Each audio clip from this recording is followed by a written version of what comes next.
Mesdames et messieurs, bonsoir. Dans une société plus connectée que jamais, la question des données personnelles est devenue une question centrale, autant pour les individus que les organisations. La démocratisation des moyens numériques aidant et la transformation constante de nos habitudes qui en découlent tendent à éluder le débat, entre autres, sur la finalité, l'usage, le stockage, la sécurité, la confidentialité de nos données personnelles. Autant d'implications qui justifient notre sujet de ce soir. Parce que les données personnelles, nous en laissons partout. À la banque, dans l'administration, via les transactions mobiles et Internet, lors de nos usages récréatifs et professionnels des réseaux sociaux également. Cette question brasse, comme vous pouvez le deviner, plusieurs enjeux à la fois. Vie privée, sécurité, libre entreprise, justice, information, etc. Et pour traiter de cette question, j'ai avec moi deux spécialistes en plateau. À ma droite, Imouran Lekoyo, conseiller et secrétaire du bureau de l'APDP. APDP, entendez, Autorité de protection des données à caractère personnel. Bonsoir. Bonsoir, monsieur. Et de l'autre côté, Waris Mamadou, consultant en système d'information. Merci d'être des nôtres ce soir. Alors, très concrètement, puisque le principe du débat, c'est d'expliquer les choses pour que ceux qui nous suivent les perçoivent et les touchent du doigt. Qu'entend-on par données personnelles? On va donner la parole aux représentants de l'autorité. Oui. Merci beaucoup, monsieur le journaliste. Bien, lorsqu'on parle de données à caractère personnel, retenez juste une chose. C'est toute information susceptible d'identifier une personne de façon unique, que ce soit directement ou indirectement. Exemple, nom et prénom de l'individu. Ça, c'est des données liées à caractère personnel. Le numéro de téléphone, l'empreinte digitale de la personne, les données ethniques, religieuses, etc. Par exemple, l'immatriculation du véhicule de quelqu'un. Parce que vous gagnez votre véhicule quelque part, quelqu'un qui voit le numéro associe déjà ce véhicule à vous. Donc, toutes ces informations sont considérées comme des données à caractère personnel. Il y a ce que nous appelons les données à caractère personnel identifiantes, juste la photo de la personne. À partir de la photo, on identifie la personne. À partir de son nom, la personne est identifiée. Donc, c'est des données directement identifiantes. Lorsqu'on prend vos 4 d'identité, par exemple, quand on prend votre acte de naissance, par exemple, vos actes de mariage, votre CV, toutes ces informations qui sont dedans permettent de vous identifier. Donc, ça, c'est des données à caractère personnel directement identifiantes. Il y a aussi des données à caractère personnel indirectement identifiantes. Par exemple, lorsque je prends, par exemple, l'empreinte digitale de quelqu'un, a priori, si au préalable, l'empreinte n'était pas associée à une base de données, on ne pourra pas identifier cette personne. Donc, à partir de l'empreinte digitale, on dit que c'est une donnée indirectement identifiante. Mais lorsqu'on l'associe plutôt à une base de données, on peut identifier cette personne. Tout à l'heure, j'ai donné l'exemple d'immatriculation du véhicule. Lorsque quelqu'un voit l'immatriculation, on ne sait pas qui est le propriétaire du véhicule. Ce n'est pas celui qui conduit qui est forcément le propriétaire. Mais derrière cette immatriculation, il y a une base de données qui permet d'identifier la personne. Donc, on parle des données indirectement identifiantes. Donc, tout ça, c'est des données aussi à caractère personnel. Il y a aussi autre catégorie de données à caractère personnel, c'est les données issues de la combinaison de d'autres données. Je vous explique. Par exemple, on vient ici, par exemple, on demande le nom, votre nom s'il vous plaît. François Xavier. François Xavier. Peut-être qu'on ne connaît pas François Xavier, mais on sait qu'il travaille ici. On dit lieu de travail. On dit date de naissance, teint, poids et lieu de résidence. Toutes ces informations peuvent parvenir à identifier une personne. Donc, tout ça, c'est des données à caractère personnel. Aussi, pour finir la liste, il y a aussi les données comportementales. Par exemple, votre habitude de vie, ce que vous aimez, vos loisirs, tout ça, ça rentre dans le cadre du profilage. Donc, toutes ces informations sont des données à caractère personnel. Beaucoup d'informations. Un complément, comment on peut synthétiser tout ça? Parce qu'il a parlé de base de données également. Voilà. Alors, je vais légèrement réagir à ce que dit l'autorité. Je dirais sur ce point que les données personnelles, c'est vraiment ce qui va identifier d'une manière ou d'une autre une personne, que ce soit partiellement ou complètement. Voilà. C'est à peu près ce que je dirais pour résumer. Et pourquoi ça nous préoccupe si tant? Puisque vous parlez d'immatriculation, de plaque d'immatriculation, ça a toujours existé. L'état civil, ça a toujours existé. Nom, prénom, teint, ça a toujours existé. Pourquoi cette problématique est plus actuelle de nos jours? Alors, il faut qu'on aille un peu dans l'historique. La problématique des données personnelles n'est pas nouvelle. C'est une problématique très ancienne.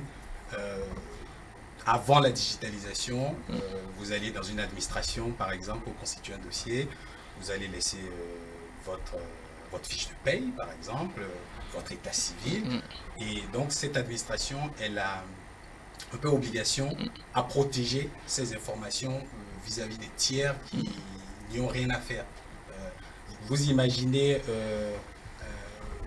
votre collègue qui, par le biais de cette administration, va prendre connaissance, je ne sais pas, de vos traitements salariaux, par exemple. Ça n'est pas juste. Ça n'est pas juste. Donc, voilà pour schématiser, pour un peu représenter sommairement l'intérêt, l'enjeu qu'il y a derrière les données personnelles. Il y a une problématique de justice quelque part. Donc en réalité, la problématique, c'est le traitement qu'on en fait. En réalité, toute la question se pose à ce niveau, puisque, comme M. Mamadou vient de le dire, ça a toujours existé. Maintenant, il a évoqué la digitalisation, c'est simplement peut-être parce que nous sommes en train de changer de monde que ça devient quelque chose de prégnant. Okay. Merci beaucoup. Effectivement, la problématique de la protection des données a toujours existé. Par exemple, avant, pour cacher certaines informations, on utilisait les coffres, donc des portes verrouillées, on met tout ça. Mais aujourd'hui, la question ne se pose pas. Si je demande à tout un chacun, pourquoi utilisons-nous des mots de passe sur nos téléphones portables? Pourquoi est-ce que notre carte de crédit, on ne divulgue pas son mot de passe? Pourquoi nos ordinateurs sont protégés? Et même lorsqu'on prend le téléphone portable de certaines personnes, on a un mot de passe, ça ne suffit pas. On va au niveau de la galerie, mot de passe. On va au niveau des différentes applications, il y a un mot de passe. Pourquoi? Parce que chacun prend qu'il y a conscience de l'importance de protéger ces données. Mieux, aujourd'hui, lorsque je dis nom, prénom, c'est des données à être protégées, les gens se demandent, mon nom, tout le monde connaît mon nom, pourquoi dois-je protéger cela? Jusqu'au jour, vous recevez l'appel de l'OCRC, que quelqu'un, Office central de répression de la cybercriminalité, pourquoi vous recevez son appel? Peut-être un cybercriminel entend acheter une carte SIM qu'il a enregistrée sous votre nom, l'usurpation d'identité. Lors des investigations, on prend le numéro, on voit au niveau des opérateurs, on voit que c'est votre nom. Qui doit répondre de cela? Le nom de celui qui est associé. Ou bien, votre véhicule, vous laissez ça chez le mécanicien. Et le mécanicien prend votre véhicule et va faire ses courses avec. Et quelque chose se passe, bon, il fait un accident, il commet un délit de fuite. Mais on a pu relever l'immatriculation. Dans les enquêtes, qui on vient chercher? Pas le mécanicien, mais le véhicule est enregistré au nom de qui?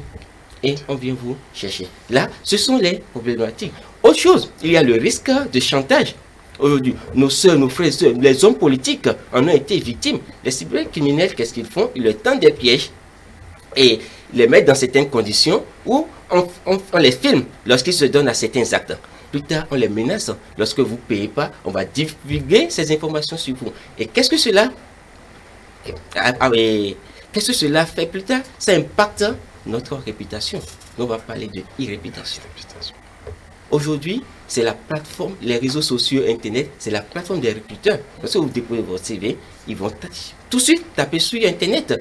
Quelle vie vous menez? Imaginez que par le passé, on a pris déjà des vidéos de vous dans certaines positions, ou nos sœurs aujourd'hui qui se donnent à certaines scènes obsèques dans les collèges, lycées, par là.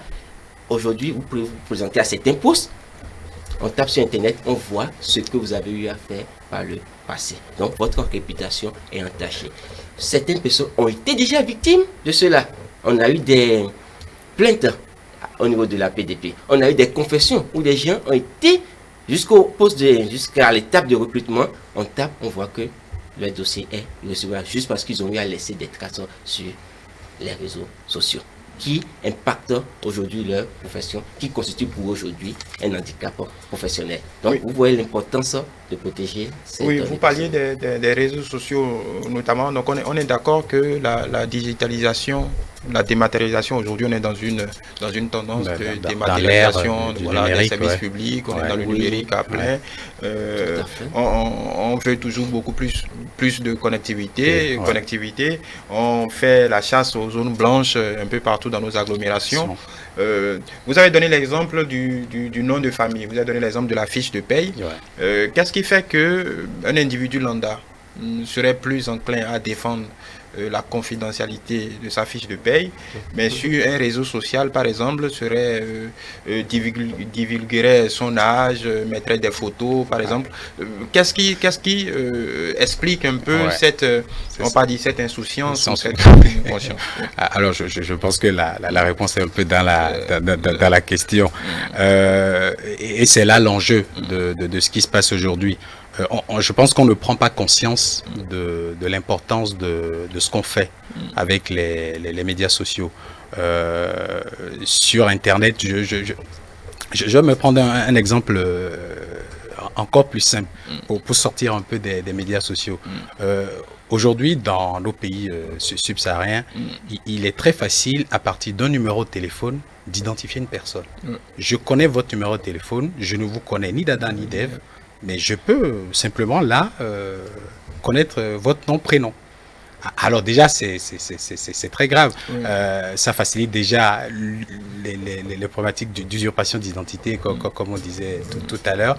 Donc déjà, voilà quelque chose dont on n'y prend pas garde. D'ailleurs, pour paraphraser, on est plutôt heureux ou content de le faire. Il y a des applications pour ça. On dit, eh bien, dis donc, donnez-moi votre numéro, vous appelez tant. Ça ne choque personne. On ne s'en rend pas compte. Alors, je vais donner un exemple qui a beaucoup sévi en Europe et qui sévit toujours. C'est ce qu'on appelle la fraude aux dirigeants. La fraude aux dirigeants, vous êtes patron d'une grande entreprise ou vous êtes le directeur comptable d'une grande entreprise. La personne, elle ne connaît pas votre nom. Elle ne connaît pas votre nom au préalable. Et donc, elle arrive par les traces que vous laissez sur Internet, à savoir que vous, monsieur XY, vous êtes à tel poste dans telle entreprise. Et ça suffit pour créer toute une filière de fraude. Il y a des entreprises qui en sont victimes. Il y a les salariés de ces entreprises-là qui tombent en dépression.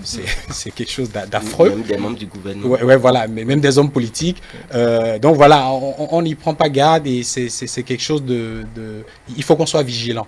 Il faut qu'on soit vigilant. Et je pense aussi qu'il faudra beaucoup de sensibilisation, beaucoup d'éducation. Pour être un peu plus technique, pour être concret, vous parliez de traces qu'on laisse sur Internet. Est-ce que vous pouvez l'expliquer? Alors, quand on dit... Le mécanisme technique. Oui, alors je vais prendre l'exemple du chien qui est l'animal qui laisse le plus de traces. Voilà, le chien, pour retrouver son chemin, on sait bien comment il s'y prend. Il laisse son petit parfum et voilà, il se retrouve. C'est à peu près pareil. Je suis sur un site Internet. L'équipement que j'utilise est peut-être identifié déjà sur le réseau. Tout ce que j'écris, tout ce que je produis, tout ce que je consulte est archivé. On sait que le terminal X a consulté telle information à telle heure et à tel endroit. Voilà, on va encore plus loin. Et donc voilà, sans se rendre compte, il y a ce que même quand on vide l'historique. Ah non, même quand on vide l'historique, voilà, il y a encore des traces. Il y a encore des traces. Je dirais heureusement ou malheureusement. Voilà. Oui, sur la même question. Tout à fait. Je voulais bondir sur ces traces-là. Peu importe, oui, vous avez parlé de l'effacement de nos historiques. Malgré l'effacement, malgré toutes les dispositions que nous prenons pour limiter notre vue sur les réseaux sociaux, sur Internet de façon globale, il y aura toujours nos traces. Pourquoi? Parce que Internet aujourd'hui utilise ce que nous appelons les cookies. Les cookies, c'est des fichiers qui sont développés et lorsque nous nous connectons sur des pages web, ça s'installe sur notre PC, sur le terminal que nous avons utilisé. Et qu'est-ce qu'il fait? Il nous suit à la trace. Tout ce que nous avons parcouru, il garde ça en mémoire. L'objectif de cela, bon, parfois c'est pour permettre aux entreprises de faire de la publicité ciblée plus tard. Oui, on reviendra du marketing. Bon, je parlais des cookies. Lorsque ça garde ces informations, donc à tout moment, quiconque a accès à ces fichiers voir la trace de ce que nous avons eu à faire sur Internet. Mais aujourd'hui, la géolocalisation, c'est aussi un moyen par lequel nous laissons nos traces un peu partout. À partir de notre téléphone portable, n'importe qui est n'importe où, peut à tout moment savoir notre domicile, notre lieu de travail, nos lieux de loisirs où nous fréquentons le plus. Donc, c'est à travers ces mécanismes que, peu importe ce que nous faisons, nous avons toujours nos traces sur Internet. Est-ce que ça voudra dire que derrière la course à la connectivité à tout prix, il y a un impératif d'éducation à l'usage de ces terminaux? Oui, justement, je pense que c'est là le point. Avant d'embrayer dessus, j'allais rebondir sur un petit point. C'est celui-là que je vais dire la société, la compagnie, les compagnies qui se cachent derrière ces applications que nous utilisons, elles ne collectent pas les données forcément dans les buts de nous nuire. Voilà, c'est déjà pour un peu développer les usages, innover dans les usages que nous pourrons faire de ces données-là. Et maintenant, il y a tout un pan, surtout dans nos pays où voilà, la digitalisation est venue à une vitesse, je dirais, fulgurante. Fulgurante. Oui. Et il faudrait développer, je dirais presque à la même vitesse, les politiques de sensibilisation et d'éducation pour parer aux déviances, voilà, à ces aspects négatifs-là des réseaux sociaux. Oui. On parle tout à l'heure, on parlait de justice, on parlait si on met le citoyen, on laisse un peu les organisations de côté, quand on se concentre un peu sur l'individu. Habituellement, vous allez dans une banque, vous ouvrez un compte, vous avez vos fichiers qui sont stockés. Vous avez la possibilité de faire un recours si vous vous sentez lésé dans vos droits, ainsi de suite. Mais seulement qu'avec le développement avec le numérique, par exemple, l'interface, l'interlocuteur change de visage, n'est plus forcément tangible, n'est plus forcément physique. Est-ce que face à ça, est-ce que le citoyen, l'individu n'est pas simplement démuni? Déjà, pour commencer par ça. Oui. Alors, il pourrait paraître démuni. Mais je pense que dans presque tous les pays du monde, les régulateurs, alors le but du régulateur, c'est toujours de protéger le consommateur. Les régulateurs mettent en place voilà, des structures, des textes qui donnent le droit voilà, à ces personnes-là de saisir voilà, un service dédié à sa plainte, un service dédié à sa demande, et même quand il y a des litiges comme l'Agence de protection des données personnelles, on pourra toujours saisir ces structures-là pour se faire entendre. Donc concrètement, à ce niveau, qu'est-ce que nous avons comme architecture? Ok. Avec les exemples que nous avons donnés tout à l'heure, avec les risques qui les accompagnent, l'exécutif comme le législateur, ils ont pensé à protéger le citoyen. Donc, il y a eu des décrets, des tests qui sont pris. Aujourd'hui, il y a une loi qui protège, on parle de loi sur la protection des données à caractère personnel. Oui. Et ça se trouve dans le livre 5e du Code du numérique. Oui. Et à partir de là, qu'est-ce que dit la loi? Toute personne qui traite de données à caractère personnel doit faire des formalités au niveau de la PDP. Qu'est-ce que nous mettons dans traiter des données à caractère personnel? C'est toute opération qui porte sur les données à caractère personnel. La collecte, la suppression de ces données, la consultation, le stockage, etc. Aujourd'hui, l'autorité garante de veiller à l'application de cette loi, c'est bien sûr la PDP. Et quels sont les moyens dont disposent les citoyens? Aujourd'hui, lorsque quelqu'un collecte des informations sur vous, vous pouvez vous renseigner auprès de cette dernière. Est-ce que tu as l'autorisation de la PDP avant de mettre en œuvre ton traitement? Ça, c'est déjà un moyen. On peut poser la question comme ça? Oui, tout à fait. On parle du responsable de traitement. Celui qui collecte est le responsable du traitement en ce moment. Oui. Vous pouvez lui demander, et la loi prévoit ce droit, le droit d'interrogation, le droit d'information. Et le responsable de traitement a l'obligation même d'informer sans que vous nous demandiez pourquoi il collecte ces informations et qu'est-ce qu'il veut en faire. Là, vous avez droit de demander les informations. Et le responsable du traitement a l'obligation de vous fournir ces informations. Maintenant, au niveau de l'APDP, lorsque les responsables du traitement nous sollicitent, nous nous demandons pourquoi nous parlons de finalité du traitement. Qu'est-ce que vous voulez faire par rapport aux données que vous collectez? Ça peut être gestion de la fiche de paye ou gestion de recrutement. Par rapport à la finalité que vous dites, on verra quelles sont les données qui sont nécessaires pour l'atteinte de votre finalité. Par exemple, vous parlez de gestion de recrutement. Au moment du recrutement, vous demandez le RIB de la personne. Nous allons demander, est-ce que le RIB, le relevé d'identité bancaire, est nécessaire au moment où vous lancez l'opération de recrutement? La personne n'est pas encore recrutée en ce moment. Donc, on dira que le RIB n'est pas encore nécessaire. On dira que cette information est excessive par rapport au traitement, par rapport à la finalité envisagée. Ensuite, nous voyons la base légale du traitement que vous mettez en œuvre.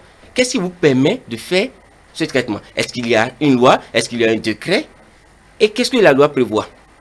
Soit, pour vérifier la base légale d'un traitement, il y a le consentement de la personne. Est-ce que la personne concernée a donné son consentement par rapport au traitement? Il y a J'ai envie de vous arrêter là. Le consentement, c'est une problématique importante. C'est un peu comme sur les sites, quand on vous demande pour les cookies acceptés, nous acceptés. Est-ce que c'est réellement viable cette histoire de consentement? C'est assez ambigu. Non, je vous comprends. Oui. Et c'est déjà félicité. Oui. Aujourd'hui, avant, lorsqu'on se connecte à des sites, il y avait des cookies qui collectent nos informations, mais on n'avait aucune information sur ça. Mais c'est l'arrivée des lois sur la protection des données à caractère personnel qui impose aux responsables de tel site de signaler ces cookies. Aujourd'hui, d'autres vont encore loin. Ils nous donnent des paramètres. On pourra cocher les informations que ces cookies vont collecter sur nous. Donc, on donne un certain contrôle à la personne. Maintenant, le consentement, ce n'est pas nouveau. Ce n'est pas uniquement pour la protection des données à caractère personnel. Ça existait depuis toujours. Donc, aujourd'hui, il y a une extension de cela. Et évidemment, c'est à l'autorité maintenant de vérifier si les responsables de traitement appliquent cela. S'il n'y a pas une base légale, et comme les décrets qui obligent le traitement. Mais c'est déjà un effort que le législateur a fait en instaurant cela, quitte à l'autorité. C'est pourquoi, lorsqu'on nous sollicite, je disais, on vérifie la base légale du traitement. S'il n'y a pas de décret, s'il n'y a pas de clause contractuelle entre l'intéressé et le responsable du traitement, on se demande, alors là, est-ce que vous avez tout au moins recueilli le consentement de la personne? Au-delà de ça, on voit, est-ce que les droits garantis pour la personne, le responsable du traitement, a mis en œuvre cela? On pourra voir les différents droits que prévoient les tests après. Au-delà de ça, quelles sont les mesures de sécurité mises en place pour garantir la collecte et la conservation de ces données? Lorsque nous voyons, est-ce que le chiffrement est prévu lorsqu'il s'agit des données sensibles? Je dois revenir sur ça. Oui, le chiffrement, parce qu'il faut l'expliquer. Oui. Le chiffrement des données, c'est une manière de codifier l'information pour que cela ne soit pas accessible à toute personne qui, de façon frauduleuse, prend l'information. Et de générer une clé. Bon, là, on va entrer dans la notion de clé privée, clé publique. Bon, là, aussi, je parlais du chiffrement des données. On peut parler aussi de crypter les informations. Tout ça, c'est une manière de codifier l'information pour qu'elle ne soit pas accessible à des personnes non autorisées. Ensuite, la durée de conservation. La loi prévoit toute donnée à caractère personnel a une durée de vie. C'est-à-dire, lorsque le traitement finit, vous n'avez plus besoin de ces données, vous devez les supprimer ou simplement les archiver. Donc, nous vérifions tous ces mécanismes. Autre chose que j'ai oublié de préciser, dans les données à caractère personnel, il y a deux catégories. Les données dites sensibles et les données dites simples. Lorsque les données portent sur l'ethnie, la race de la personne, l'opinion religieuse ou politique de la personne, ou les données biométriques, l'empreinte digitale de la personne, les données de santé, c'est des données dites sensibles. Et la loi prévoit, toute personne qui veut toucher à ces données, collecter ou faire des traitements sur ces données, doit avoir l'autorisation préalable de l'autorité. L'autorisation préalable veut dire, avant de mettre le traitement en œuvre, vous devez vous rapprocher de l'autorité et signaler ce traitement. Et vous devez avoir son autorisation avant de mettre en œuvre le traitement. En dehors de ces données sensibles, nous avons les données dites simples qui concernent nom, prénom, etc. Là, il y a la formalité que vous faites au niveau de l'APDP, c'est une déclaration. Vous déclarez que vous voulez collecter ces informations. Et nous vérifions l'ensemble de ce que j'ai dit tout à l'heure, la finalité, la base légale du traitement, et nous autorisons ou non. Si c'est pertinent, vous pouvez faire le traitement. Non, vous ne pourrez pas faire le traitement. Il y a comme une architecture quand même assez, on va dire, assez innovante ou solide, en tout cas, dans les tests qui semblent pouvoir donner confiance aux citoyens. Normalement. Mais je vais revenir un peu en arrière. C'est juste pour permettre aux téléspectateurs de se rendre compte de ce qu'on dit. Tout à l'heure, on a parlé de consentement. Si vous avez mémoire, avant, quand par exemple, alors c'est la rentrée des classes, hein, et d'ailleurs, bonne rentrée aux enfants et aux parents. Si vous vous rappelez, quand on faisait des photos de classe, on demandait l'autorisation, le consentement des parents avant de publier la photo. Alors aujourd'hui, personne n'y prend garde, tout le monde met des photos sur ses statuts WhatsApp, sur Facebook, voilà, ça permet quand même voilà, c'est comme si on a eu un bonbon qui est un peu empoisonné, on n'y prend pas garde et on saute là-dessus. Donc voilà, je voulais revenir sur cet aspect-là. Alors après, sur tout le dispositif que le pouvoir public met en place. Moi, je pense que dans des pays comme les nôtres, il faut vraiment saluer ces efforts-là. Il faut vraiment saluer ces efforts-là. C'est courageux. Alors, parce que là, je vais je vais prendre ma casquette de business, voilà, de conseil métier. Alors, quand on collecte de la donnée, ça n'est pas pour nuire. C'est pour innover. Je donne un exemple. Dans l'assurance. Dans l'assurance, je prends une cohorte, je prends un ensemble d'assurés et je me dis, voilà, ces personnes-là, il me semble qu'elles ont une très bonne conduite. Alors, moi, pour développer mon affaire, j'ai envie de créer une petite option, une petite particularité sur cette cohorte-là. Alors, mais comment je vais faire? Je vais mettre en place mon produit. Comment je vais la tarifer? Du coup, j'ai besoin d'informations qui pourraient être personnelles. J'ai peut-être besoin de savoir est-ce que ces personnes habitent dans la même zone. Voilà. Donc après, voilà, j'ai besoin de ces données-là pour ramener un produit innovant à mes clients. Mais en même temps, je rends vulnérable l'accès à leurs données personnelles. Donc, voilà, c'est là où je dis c'est courageux dans des pays comme les nôtres où on voit aujourd'hui tout ce qui se passe dans le monde avec les économies. Ce que vous expliquez, c'est que la ligne est ténue entre... Exactement. Et donc, je pense qu'il faut plus miser sur les hommes. Je ne vais pas parler de vertu, mais il faut miser sur la qualité, ou je dirais la qualité des gens qui ont la gestion de ces données-là. Et comme il disait tout à l'heure, on ne peut pas vous laisser gérer un traitement qui a accès aux données personnelles sans vous notifier vous-même responsable de ces traitements auparavant. Écoutez, vous touchez à quelque chose de sensible, voilà, il faut avoir de la vigilance. Oui, il y a une question qui me taraude. On parlait du stockage tout à l'heure. Pour contrôler, il faut quand même y avoir accès. En temps réel. En temps réel. Pas des contrôles inopinés, mais en temps réel. Il faut quand même pouvoir avoir accès. Tout à fait. Est-ce que c'est aussi simple, comme vous le dites? Parce qu'on vous opposera par exemple l'exemple des grandes compagnies de téléphonie mobile. Oui. Est-ce que, même avec la présence du régulateur, est-ce qu'on peut avoir accès en temps réel à ces données, s'assurer en temps réel que les données des citoyens sont... J'allais venir, vous m'avez juste dévancé. Ça fait, et parmi nos missions, il y a le contrôle. Effectivement, ce contrôle permet de vérifier ce que le responsable du traitement lui a déclaré au préalable de façon théorique.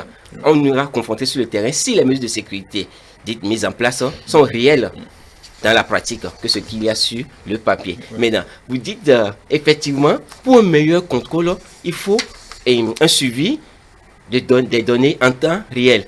Vous imaginez, c'est énorme. On fera une interconnexion de toutes ces bases de données. On mettrait des applications. Et même quand le responsable de traitement veut faire un clic sur ces données, ça nous signale ici. On ne pourra pas Oui, stocker. mais parce que je me mets à la place d'un citoyen. Si je me mets à la place d'un citoyen, à ceux qui nous regardent, si je veux interpeller, je veux réclamer tout de suite, avoir accès, vérifier tout de suite ce qui me concerne. J'ai eu à, je sais pas, je m'inquiète d'une intrusion dans ma vie privée, l'utilisation. Je me rends compte par exemple que je reçois des publicités un peu trop intrusives. J'ai pas forcément déclaré peut-être le nombre d'enfants que j'ai ou pas, et puis je me rends compte tout du coup que voilà, telle entreprise, telle organisation a quand même, parce qu'il a fallu qu'elle ait accès à telle donnée pour le faire. Est-ce qu'en temps réel, je peux dire, bon voilà, je saisis telle autorité pour qu'on puisse avoir une traçabilité et savoir. Parfait. Merci. Tout à l'heure, je n'avais pas compris. Je pensais que le contrôle, c'était au niveau de l'autorité. Non. Ok. Par rapport aux citoyens. De toute façon, il faut que l'autorité ait accès. C'est d'office. L'autorité a accès. Et il n'y a pas ce responsable de traitement qui puisse s'opposer. Parce que lorsqu'il le fait, il est sujet à des sanctions pénales, pécuniaires. Maintenant, par rapport aux citoyens, c'est pourquoi je disais, lorsque le responsable de traitement nous saisit, nous on vérifie est-ce qu'il a prévu les différents droits garantis par le code du numérique en son livre 5e, notamment le droit d'accès. Et nous précisons, quel mécanisme avez-vous mis en place pour que lorsque la personne vous sollicite, vous répondez à ces données? Quel est le délai imparti? Parce que le code numérique a prévu un délai de 45 jours. Donc, vous devez rester dans ce délai. Maintenant, par quel moyen? Par exemple, il dit souvent, par courrier, vous leur adressez un courrier. Il y a certaines structures qui répondent automatiquement lorsque vous les sollicitez, lorsque le traitement est automatisé. Ils disent 15 jours. C'est au-delà de ces délais, lorsque le responsable de traitement n'a pas prévu ou bien n'a pas respecté ces délais, que la personne peut ensuite nous saisir. Et à notre tour, nous demandons au responsable de traitement de donner suite à ces informations. Aujourd'hui, c'est valable sur les plateformes des réseaux sociaux qu'il y a. Pourquoi? Parce que ces différents géants du web sont soumis, eux aussi, à des tests qui réglementent la vie privée. Aujourd'hui, on a un test fondamental, le RGPD, Règlement général sur la protection des données à caractère personnel. Et tous ces géants s'attellent à respecter ces dispositions. Ce qui fait déjà, lorsque vous prenez Facebook, à tout moment, vous pouvez demander à Facebook quelles sont les données que vous avez sur moi. Ils ont un délai pour vous communiquer ces informations. Oui, mais on vous répondra qu'il est plus facile pour un État, parce que là on parle du rôle de l'État, ça c'est un rôle central. On vous dira qu'il est beaucoup plus facile aux États-Unis ou à la France d'interpeller Facebook que le Bénin par exemple. Sur ce, c'est plus d'actualité. Ce n'est plus d'actualité. Oui, par le passé, d'accord. Mais avec le gouvernement actuel, ils ont un partenariat permanent avec Facebook. Et mieux, la PDP aussi a son propre partenariat avec Facebook. Et nous avons célébré cet événement en début 3 février passé. Donc, à travers ce partenariat, lorsque quelqu'un veut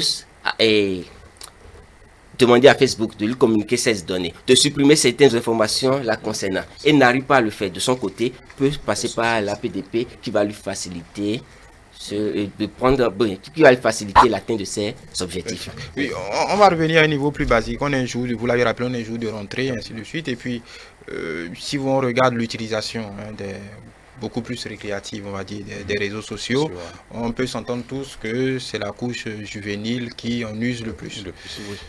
Dans le même temps, est-ce qu'on peut s'en inquiéter? Parce que quand on en voit l'utilisation, est-ce que dans quelques années, on sera face à un problème comment je vais dire, de maîtrise de l'outil, simplement parce que toute cette couche aura pris des mauvaises habitudes. Exactement. Voilà, ça rejoint le problème qu'on a soulevé entre-temps, qui est très important.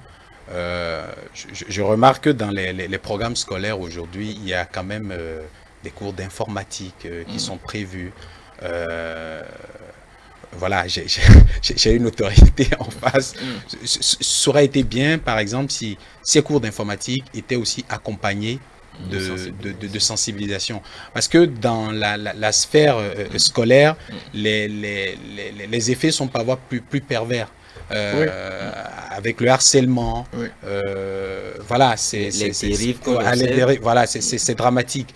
Et je pense que voilà, c'est des axes sur lesquels je pense qu'il y a encore à faire. Et puis, c'est sûr, il y a des réflexions, là-dessus. Et par rapport c'est une question assez difficile par rapport aux parents, par rapport disons, au verrou, à tout ce qu'on peut mettre en place pour essayer quand même de canaliser un peu l'utilisation. Parfois, on se dit c'est mission impossible parce que il faut aussi que les parents soient... c'est une course contre la montre. Il faut que les parents aussi soient soit aussi sensibilisés, soit aussi au même niveau de connaissance que les gamins, alors que ça, c'est pas forcément évident. Et c'est là-dessus, on revient sur le rôle de l'école. Le rôle de l'école, parce que là, c'est une problématique de justice sociale. Nous ne sommes pas tous égaux devant la maîtrise des outils modernes, quitte à savoir comment nos enfants, comment les prévenir, on peut les prévenir des dangers de ces outils-là. Alors, ce qu'on remarque sur ces outils-là, c'est un peu comme l'éducation en général. Faut pas rater le coche. Faut pas attendre que l'enfant ait eu l'outil dans la main la première fois avant de réagir.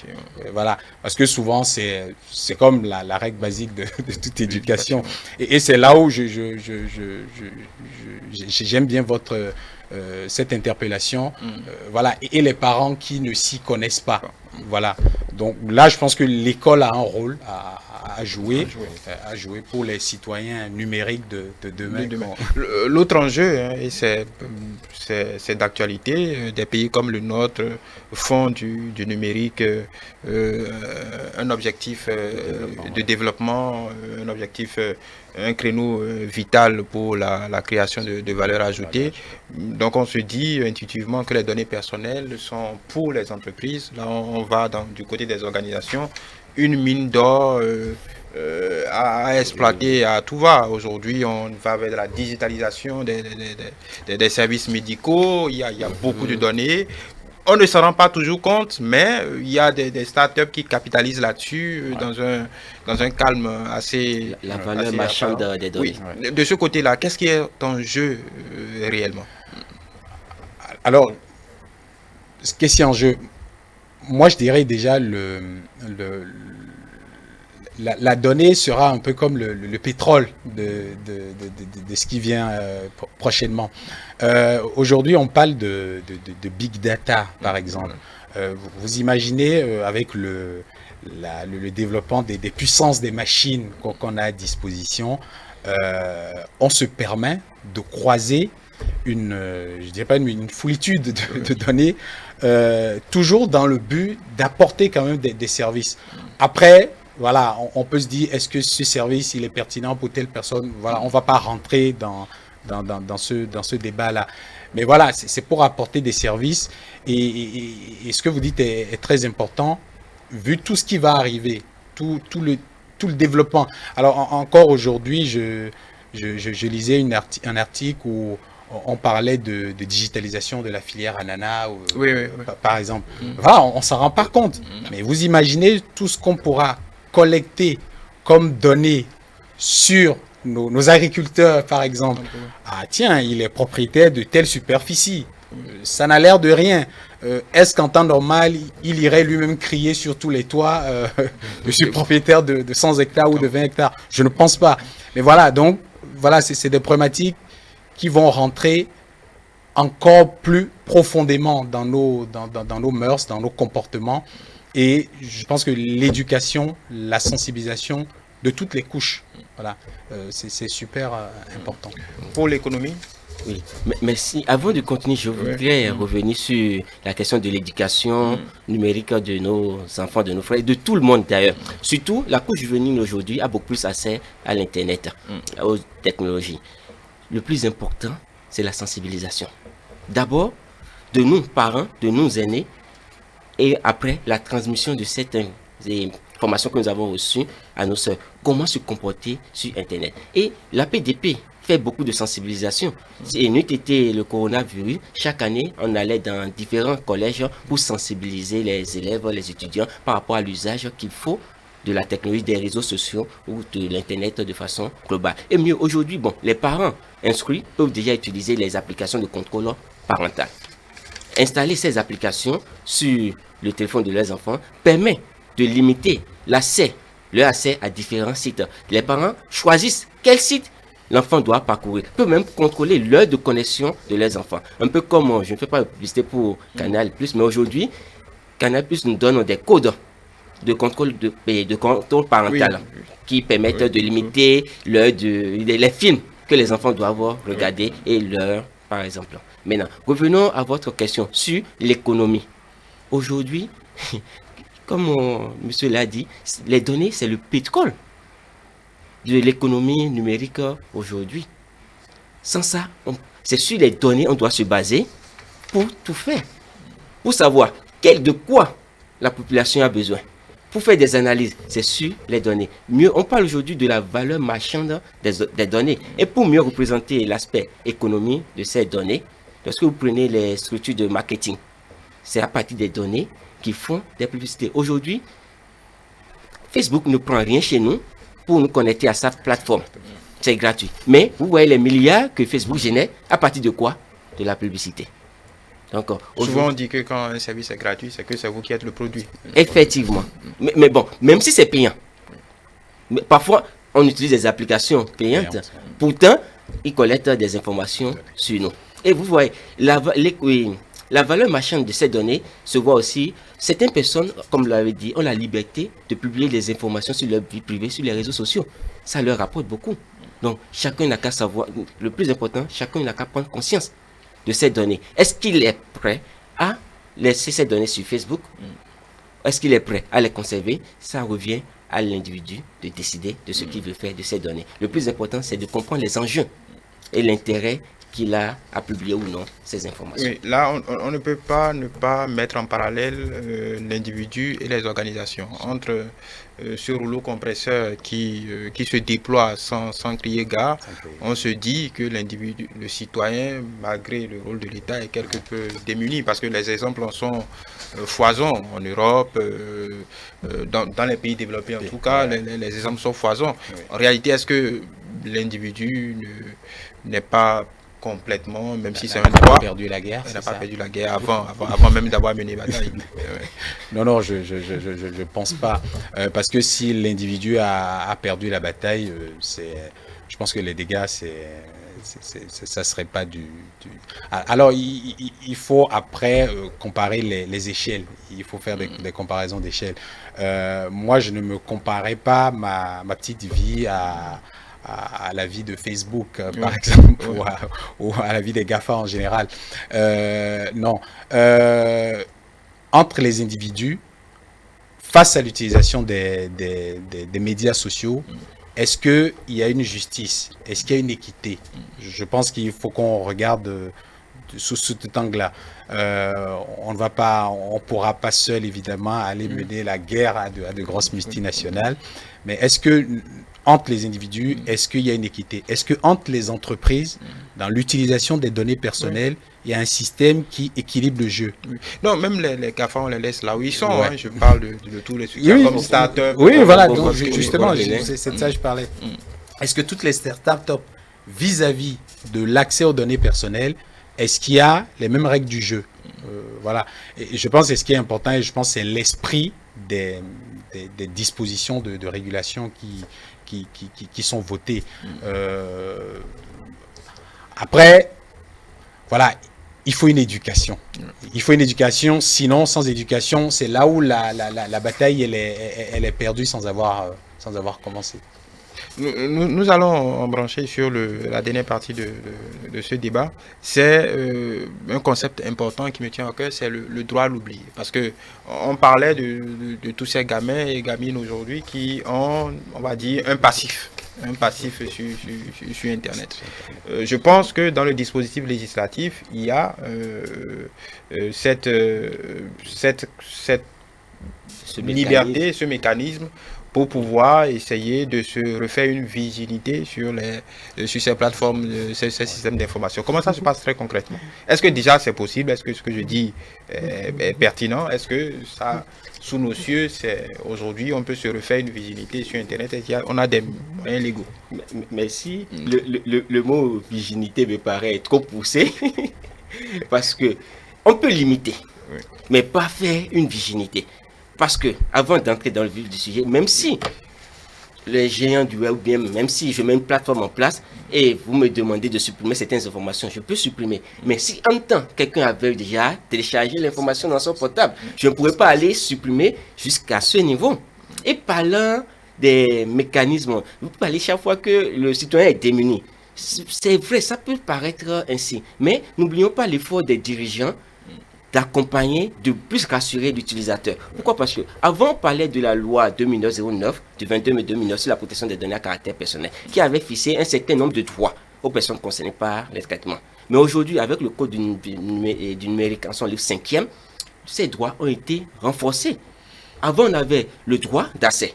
Le droit d'accès, c'est que quiconque collecte des informations sur vous, à tout moment, vous lui demandez, donne-moi une copie de ces informations, il doit pouvoir vous les donner. Parce que c'est vos données, vous avez tout pouvoir sur ça. Nous avons le droit de suppression. Je constate, vous avez des données sur moi, peu importe, que ce soit physique, numérique, analogique ou numérique, vous me demandez de supprimer ces données, je dois les supprimer. Ou je mets en œuvre un traitement. La loi prévoit le droit d'opposition. Vous collectez mes informations, je ne veux pas que vous collectez, je m'y oppose et vous ne le faites pas. Avec le code numérique aujourd'hui, nous avons le droit à la portabilité des données. Le meilleur exemple que nous avons, c'est le droit à la portabilité des données, ça veut dire quoi concrètement? Comme son nom l'indique, portabilité, je peux me déplacer d'un point A à un point B avec mes données. C'est que mes données étaient d'abord chez un tel responsable de traitement. À un moment donné, je veux réutiliser ces mêmes données ailleurs. Je lui demande, donne-moi une copie pour que j'utilise ailleurs. Et il doit me donner ces données. L'objectif visé, c'est la concurrence. Si je suis dans une banque qui ne me satisfait pas, il dit, donne-moi mes informations, je vais l'utiliser ailleurs. Ou soit je demande à la banque, transfère mes informations à telle banque. Et la banque doit mettre les mécanismes nécessaires en place pour transférer ces données. L'exemple que je voulais donner, c'est les opérateurs GSM aujourd'hui. Ça s'observe clairement l'aspect de portabilité des données. Je suis à tel réseau GSM aujourd'hui, demain je veux aller ailleurs, je lui demande, je ne fais aucune action. Je dis, je veux aller ailleurs. Et c'est l'opérateur qui transfère mes données. Et cela, c'est sécurisé. Parlant de ces nouveaux droits, nous avons aussi le droit à l'oubli. Oui, c'est important. Sur lequel vous nous questionnez aujourd'hui. Le concept de ce droit, c'est que si par le passé, vous avez eu à laisser des traces qui vous portent atteinte dans votre vie actuelle, vous avez la possibilité de demander à la personne qui détient ces données de supprimer ces informations. Et ça rejoint à un moment donné le droit de suppression qui existait déjà. Vous manifestez le droit d'oubli, on doit supprimer ces données. Mais dans la pratique, comment ça se fait? Comme je l'ai dit tantôt, les géants du web que nous connaissons, comme ils sont soumis à d'autres règlements sur la protection des données à caractère personnel, mettent en œuvre déjà ces mécanismes. Et au niveau de Google, il y a l'outil Forget.me qui vous permet d'effacer vos traces. Vous pouvez aussi, et Facebook prévoit aussi cette disposition. On vous demande de signaler le signalement de certains faits qui vous concernent. Vous signalez, il vérifie si c'est pertinent, il supprime ces informations. Maintenant, au Bénin, comment cela se passe? Parce que c'est le plus important. Exactement, c'est le plus important. Et c'est le rôle de l'autorité. C'est des pouvoirs, c'est des droits qui sont octroyés à la personne qui est concernée par un traitement. Le plus important, parlant d'éducation, chaque citoyen doit connaître ses droits et pouvoir les exercer. Vous savez aujourd'hui que vous avez le droit de suppression, le droit à l'oubli. Lorsque vous vous rendez, vous pouvez exercer ces droits envers quiconque détient des informations sur vous. Si la personne ne s'exécute pas, vous pouvez passer par l'APDP qui va jouer le rôle d'arbitre pour que vous ayez gain de cause. Et parfois, ce n'est pas chaque fois que vous manifestez le droit à l'oubli que cela sera supprimé. Parce qu'il y a les institutions qui sont sous l'obligation légale, par exemple, de conservation pendant un certain temps les informations. Lorsqu'on entre dans les banques, par exemple, il y a un délai de 10 ans de conservation de ces données. Lorsqu'on entre dans les données de santé, il y a une obligation de conservation de 10 ans. Et exemple de manifestation du droit à l'oubli, par exemple, si vous êtes un débiteur auprès d'une banque et à un moment donné, vous n'avez pas soldé votre crédit. On vous met sur la liste rouge, débiteur insolvable. Mais à un moment donné, vous avez soldé. Mais la banque a oublié de retirer votre nom de la liste rouge. Donc, lorsque vous constatez cela, si vous constatez que vous demandez de prêt, et chaque fois on vous dit, vous avez des dettes impayées, vous demandez à cette banque, vous manifestez votre droit à l'oubli. Et la banque supprime cette information, fait une mise à jour de vos données à son niveau. Par rapport à ce même sujet. Alors, parce que là, au-delà de ces exemples qui vient de donner, ce qui me vient à l'œil, c'est un problème très préoccupant. Je ne sais pas si vous avez appris que au lycée de jeunes filles à Parakou, l'école a été obligée d'obliger les filles à passer des tests de grossesse. Je veux dire de toutes ces déviances qu'on observe dans nos lycées et collèges. Il y a un passif colossal qui circule sur ces réseaux. Alors les parents doivent se dire, en attendant que les enfants grandissent, les parents doivent se dire, les parents qui sont concernés malheureusement, doivent se dire quels sont les mécanismes qu'ils ont à disposition pour effacer un peu tout cela. Je pense qu'il ferait déjà mieux de commencer à s'en inquiéter. Parce que comme il le disait, c'est vrai, on a ce droit à l'oubli, on a le droit à effacer, à demander l'effacement de ces données personnelles. Mais bien entendu, c'est pas quelque chose d'aisé. Ce n'est pas en un claquement de doigts. Comme il a dit, j'ai vécu l'expérience d'un proche où vous supprimez une indexation sur Google et 4 mois plus tard, vous retrouvez un site chinois qui relaye la même information. Et donc, c'est reparti pour un tour. Donc voilà, faut faire très très attention. Alors, je dirais pas non plus qu'il ne faut pas vivre. Mais voilà, c'est quelque chose de coûteux, c'est pas simple, mais vaut mieux s'en inquiéter. Oui, c'est coûteux, parce que c'est pourquoi j'insiste sur le mécanisme. Parce que comme vous l'avez décrit, on a l'impression qu'on peut voir l'autorité, et faites le travail, mais ça demande de l'argent. Est-ce que dans ce cas, je vais être un peu taquin, dans ce cas, est-ce que, dans notre pays en tout cas, on parle de est-ce que c'est l'individu qui supporte les frais ou l'autorité se charge de tout? Et jusqu'à... L'État se charge de tout. On parle d'autorité, l'État se charge de tout. Bon, jusqu'à l'heure actuelle, pour toutes nos prestations, nous ne prenons aucun franc. Que ce soit lorsque vous faites des formalités de déclaration d'autorisation, même lorsque vous nous saisissez pour qu'on puisse vous aider à exercer vos droits auprès d'un responsable de traitement, c'est gratuit pour le moment. Donc, on peut dire que c'est aux frais de l'État, les services que nous offrons pour le moment. Et aussi, il y a d'autres structures privées, je n'en connais pas au Bénin, mais sur Internet, qui proposent des services de e-réputation pour nettoyer votre réputation. Oui, je pense qu'il y a quelques startups qui s'occupent de ça. Ok, vraiment là, c'est coûteux. C'est coûteux. Et pourquoi on va dire, est-ce que il y a les nouveaux, on va dire, dans les nouveaux moyens de recrutement, puisque il faut pour que les gens comprennent un peu les nouveaux moyens de recrutement aujourd'hui. Un employeur, le premier réflexe, c'est de googliser. Exactement. Même pour nous journalistes, qu'on n'a pas trop d'informations, le premier réflexe, c'est de googliser. Est-ce que vous avez l'impression que les gens sont conscients de cette réalité, tous ceux qui viennent, les gamins qui viennent sur le marché de l'emploi, les nouveaux diplômés, est-ce qu'ils sont conscients qu'en un clin d'œil, ils peuvent ruiner leur chance, parce qu'après, c'est le regard du recruteur est subjectif, en tout cas il est dans son droit. Est-ce que vous avez l'impression que la société dans laquelle on vit, il y a une certaine conscience de cet enjeu? Je vous assure que non. Pour le moment, et lorsqu'on continue d'observer certains dérives dans nos collèges, où nos jeunes soeurs, nos jeunes frères se donnent à des scènes obscènes et publient ces informations, ils oublient que plus tard, cela peut les rattraper. Et au début, j'ai eu à signaler cela. Donc, on l'a dit, le plus important aujourd'hui à faire, c'est trouver des moyens pour sensibiliser davantage. Aussi, l'émission que vous offrez entre dans ce cadre. Ceux qui vont suivre ceci vont entendre, éduquer et faire attention les prochaines fois qu'ils veulent publier quelque chose sur les réseaux sociaux. Quel est le modèle, on va être pratique, quel est le modèle type ou ce qu'il ne faut pas faire sur Internet?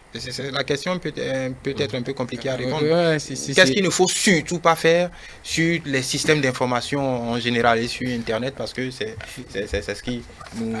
on va le laisser répondre. Alors, déjà, je dirais, faut pas publier déjà ce qu'on ne vous demande pas. Voilà, déjà ce qu'on ne vous demande pas, parce qu'après, quand on regarde un peu sur le paysage, surtout au niveau des plus jeunes, on peut se demander quelle est la pertinence de certaines publications. Quelle est la pertinence de certaines publications. Donc déjà, et moi je dirais, à chaque fois, il faut se mettre dans la peau de la personne avant la digitalisation. S'il n'y avait pas Internet, se poser la question par rapport à son environnement, par rapport à son quartier, par rapport à ses voisins. Est-ce que j'aurais pu porter cette information-là comme ça? Parce que souvent, on a l'impression, quand on est sur les réseaux sociaux, que la communauté, elle est lointaine. Elle est lointaine, mais non, elle est toute proche. Voilà. Donc, c'est déjà ça. C'est cet état d'esprit-là, de se rendre compte que Internet, ça commence chez mon voisin. Les réseaux sociaux, c'est mon voisin, c'est mon quartier.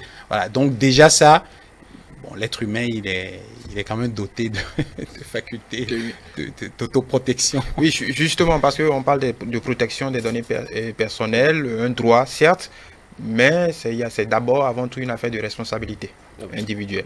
Absolument. Oui. Vous avez parlé tantôt de façon pratique, que faut-il faire? Oui. Que faut-il ne pas faire? Bon, ok. Que faut-il... C'est beaucoup plus simple. Oui, c'est plus clair. Que faut-il ne pas faire? Il a donné un très bon exemple. C'est avant Internet, qu'est-ce qui se passait? Aujourd'hui, nos parents nous ont toujours enseigné. Oui. On ne donne pas... Sans pouvoir vous arrêter, quelqu'un qui est né en 2000, 2001, vous ne pourrez pas lui poser... Il n'a aucune connaissance de ce qui se passait avant. Il est né avec. Ça l'a précédé. Ça l'a précédé, tout à fait. N'oublions pas l'anonymat qu'offrent aujourd'hui les réseaux sociaux. La photo que je mets n'est pas forcément celui que je suis. Le nom que je mets n'est pas forcément celui que je suis. Donc, tout le monde aujourd'hui doit comprendre cela et savoir que l'Internet n'est pas un confident. Quelqu'un au bout de la ligne là-bas, je ne sais même pas qui c'est. Ce n'est pas parce qu'il m'a dit je m'appelle tant, j'étais là, j'étais c'est ça que je dois commencer par donner toutes les informations. C'est des pièges. Et progressivement, la personne vous met en confiance, vous demande certaines informations que vous divulguez. Ce que je demande qu'il ne faut pas faire, ne pas donner toutes les informations qui nous concernent sur les réseaux sociaux. C'est très simple. Aussi, on peut utiliser des pseudonymes aujourd'hui, si on ne veut pas que nos noms s'affichent sur nos photos. Je suis libre de mettre n'importe quelle photo d'une fleur, d'un animal que je veux sur Facebook, pour préserver mon intimité sur les réseaux sociaux. Autre chose, j'ai du mal à aller dans le sens de ce qu'il ne faut pas faire. Allez-y, ce qu'il faut faire. Ce qu'il faut faire, aujourd'hui, les différentes plateformes que nous utilisons nous offrent des services de confidentialité. Nous devons avoir le réflexe de réviser nos paramètres de confidentialité sur WhatsApp, sur Facebook. Et qu'est-ce que ça fait? Ça me permet de limiter qui a accès à mes informations, à ma plateforme. Qui je veux que la personne puisse voir, mon profil Facebook, mon profil WhatsApp, etc. En fait, ce que vous venez de dire ouvre encore d'autres champs. Je pense qu'un débat ne suffira pas, parce que ce que vous venez de citer, on a l'impression que c'est pas pour l'utilisateur lambda, parce que là, on parlait d'éducation tout à l'heure, à l'utilisation de ces moyens numériques. Ce que vous dites n'est pas à la portée du premier venu. Pour vous qui êtes spécialiste, ça semble être naturel, mais non, ce n'est pas naturel pour nous. C'est notre métier qui nous a amené. Oui, c'est pourquoi je le dis. À cause de votre métier, ça vous semble. Exactement, oui. Mais pour le commun des mortels, tout à fait. Oui, évidemment, mais c'est à eux qu'on s'adresse. Oui, non. C'est pourquoi nous disons l'information aujourd'hui. Lorsque tous ceux qui utilisent WhatsApp, qu'ils aillent dans paramètres confidentialité, ils ont la possibilité de choisir qui peut voir leur profil, mes contacts, ou tout le monde. Donc, c'est déjà des petits moyens de réduire le risque. Autre chose, aujourd'hui, les navigateurs que nous utilisons, on parle des cookies par là. Il y a le mode de navigation privée que nous pouvons déjà activer. Qu'est-ce que ça fait? L'objet principal, ça supprime d'office les cookies.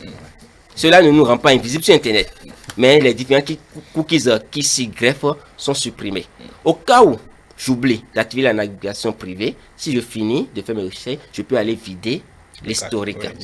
Aujourd'hui, avec les sites de commerce en ligne, lorsqu'on veut faire des achats en ligne, il faut vérifier que le site est sécurisé. Le site est sécurisé lorsqu'on voit HTTPS à la fin. Donc, il faut juste jeter coup d'œil et voir nous avons le logo cadenas qui est à côté. Si nous voyons le cadenas, ça peut nous rassurer. Et ce n'est pas pour autant qu'il y a cadenas qu'il faut tout de suite donner toutes ces informations bancaires. Donc là, c'est quelques détails que nous pouvons déjà observer pour limiter. Un complément. Alors, je dirais en complément, là, on a parlé des réseaux sociaux longuement, avec importance. Il y a l'autre pan de collecte des données personnelles qui a aussi dans notre vie de tous les jours. Je vais dans une boutique. On m'a référencé avec mon numéro de téléphone. Je reviens, monsieur, quel est votre numéro de téléphone? Je donne mon numéro de téléphone et mon nom il s'affiche. Voilà, ça n'a l'air de rien. Et donc, c'est des choses auxquelles, moi, je pense que le premier réflexe, il faut avoir de la réticence à chaque fois qu'il faut donner accès à ces données personnelles. Et comme ça, le réflexe viendra de se dire, bon, je réfléchis, je pense, est-ce que cette structure me semble qualifiée pour recueillir cette donnée-là, pour la traiter dans les règles de l'art.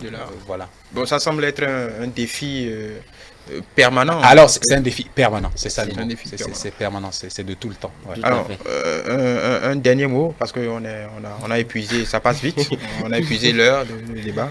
Oui, et ce que j'ai à dire, aucune autorité, aucune loi ne peut mieux protéger l'individu à part lui-même. Donc, c'est l'individu qui doit prendre conscience de ces données et veiller à ce que ces données ne se trouvent pas un peu partout.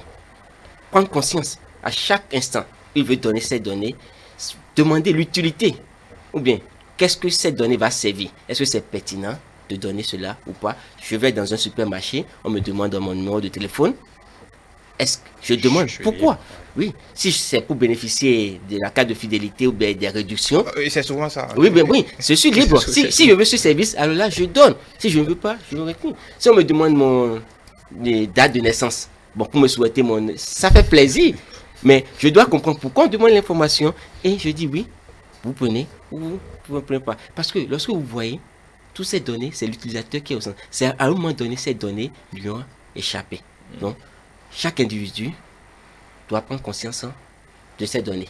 À qui il donne, il doit veiller à cela. Et mieux, aujourd'hui, l'autorité accompagne cela. Et je dois rappeler tout ce que nous avons cité, les dispositions du livre 5e du Code numérique. Lorsque cela n'est pas respecté, le législateur a prévu des sanctions.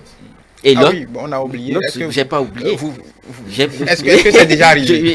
Ça, c'est important. Est-ce que c'est déjà arrivé? Non, pour le moment, nous sommes dans une phase de sensibilisation. Parce que l'autorité existe depuis combien d'années? 10 ans, bientôt 10 ans. Oui. Bon, le premier, l'autorité évolue mandat par mandat.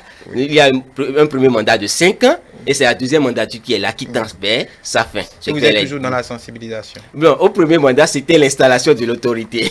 Mais tout à fait. Aujourd'hui, vous criez un peu partout que nous ne sommes pas connus. Mais nous faisons l'effort pour que beaucoup de personnes puissent comprendre le concept de protection des données à caractère personnel. Sache et que les personnes sachent qu'il y a une loi sur la protection des données à caractère personnel. Et j'allais dire, aujourd'hui, l'autorité accompagne aussi sur la protection des données à caractère personnel parce que la loi donne les prérogatives de sanction. Aujourd'hui, lorsque vous ne remplissez pas juste les formalités de déclaration d'autorisation à la PDP, vous encourez des peines allant de 5 millions jusqu'à 50 millions, juste parce que vous n'avez pas déclaré votre traitement au niveau de la PDP. Donc, que chacun sache que tout responsable de traitement ou quiconque touche les données à caractère personnel aujourd'hui, qui n'a pas fait ces formalités de déclaration d'autorisation, qu'il encourt des peines. Et bientôt, on ne sait jamais quand est-ce que le voleur va, est-ce que je dirais voleur, quand est-ce que la PDP va rentrer dans sa phase répressive. En ce moment, il ne faudrait pas qu'on dise qu'on ne connaissait pas la loi. Parce que nul n'est censé ignorer la loi. Donc on peut déjà dire, ceux qui nous suivent peuvent déjà savoir que l'État veille sur nos données du côté du spécialiste en système d'information, du côté des entreprises, on va dire. Oui. Alors du côté des entreprises, on ne peut pas aujourd'hui dire il ne faut pas collecter de la donnée personnelle, il ne faut pas laisser de la donnée personnelle. données à caractère personnel. La donnée, elle est vitale. Dans le monde que nous vivons actuellement, la donnée est vitale. Et donc, il n'y a pas de risque zéro. Il n'y a pas de risque zéro. Ce qui est intéressant serait de limiter au maximum les dérives liées à la vulnérabilité de ces données-là. Et je pense que les entreprises, voilà, elles sont conscientes de ces enjeux-là.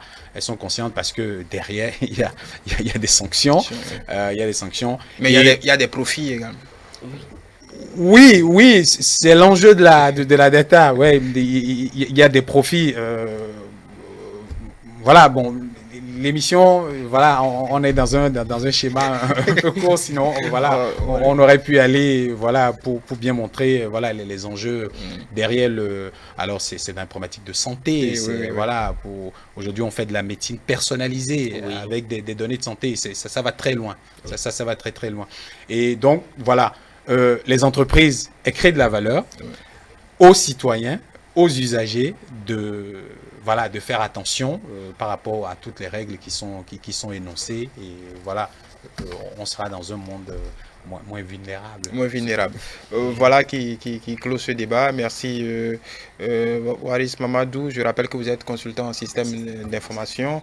Imran Lekoyo, conseiller secrétaire à l'APDP, je rappelle, Autorité de protection des données à caractère personnel. Mesdames et messieurs, j'espère que vous en avez su un peu plus sur les données personnelles, leur utilisation, les enjeux de sécurité, de vulnérabilité, de stockage.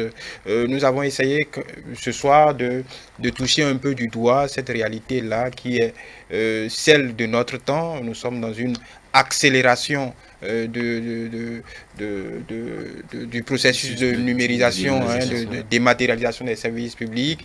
Nous sommes, peut-être certains parlent de la 4e révolution industrielle qui sera numérique cette fois. Mesdames et messieurs, j'espère que chacun a pu tirer quelques enseignements de ce débat. Merci de nous avoir suivis. Je vous donne rendez-vous la semaine prochaine pour d'autres thématiques dans le débat technique. Je vous rappelle que vous pouvez retrouver tous nos programmes sur nos différentes plateformes numériques, la chaîne YouTube Télé Bénin, le compte Facebook Télé Live, le compte Twitter Télé Live et l'application bien évidemment Télé Bénin pour suivre nos programmes en direct. D'ici là, portez-vous bien et bonsoir chez vous.